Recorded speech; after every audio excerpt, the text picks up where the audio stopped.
In this video, we will learn about wireless transmission of electricity.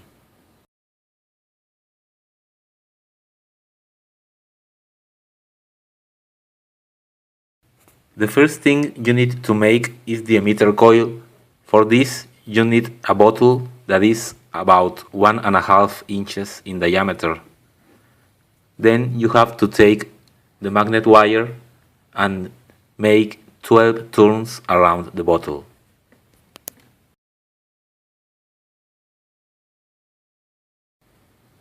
After the first 12 turns, take the wire and make a twist in order to have a center tap.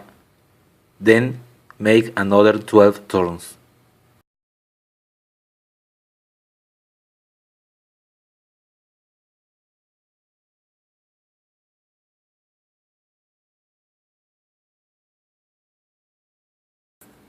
Cut the wire, and now we have a coil with 3 connecting points: the starting point, the center tap, and the end point. After you finish the coil, put some tape in order to avoid unwinding. The receiver coil is made in the same way as the emitter coil, but you don't have a center tap.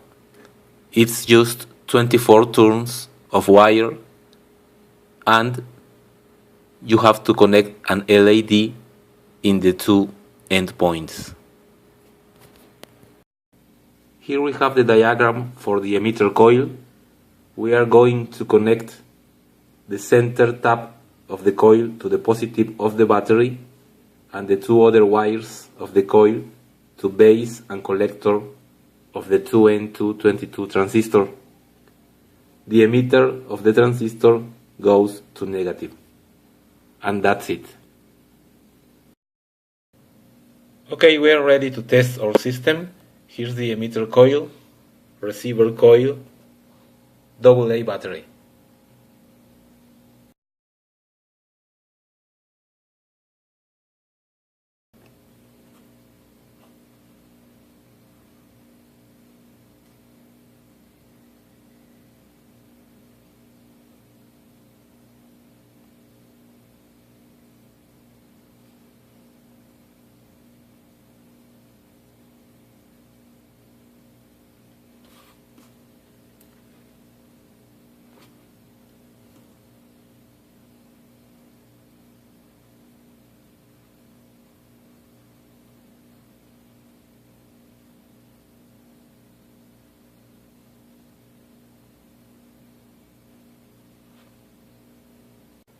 Here we have this coil connected to the meter, and notice that if we take a magnet and move it through the coil, a current is induced.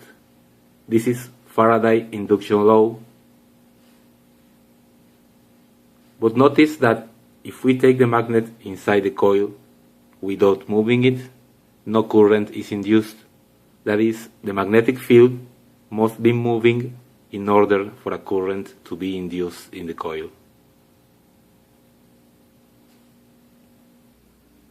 When we connect the battery to the circuit, a current circulates through the coil and a magnetic field is formed.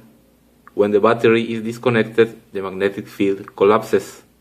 The function of the transistor is to connect and disconnect the battery thousands of times per second. Therefore, we have a magnetic field that is created and collapses continually. So we have a variable magnetic field. This variation induces a current in the receiver coil, and this current is what powers our LED. Transformers work in a similar way. We also have 2 coils. We have a primary coil and a secondary coil, but the fundamental difference is that in a transformer we have a core that is made of iron or ferrite, and the function of the core is to make the magnetic field to be concentrated in the region where we have the coils. We can have different number of turns in the primary and the secondary, but Here we don't have a core. We cannot have an arbitrary number of turns in the coils. They must be designed with a certain number of turns and a certain diameter and form so that they form a resonant circuit. When the coils are in resonance, the transference of energy between them is at a maximum point, so we don't need the core.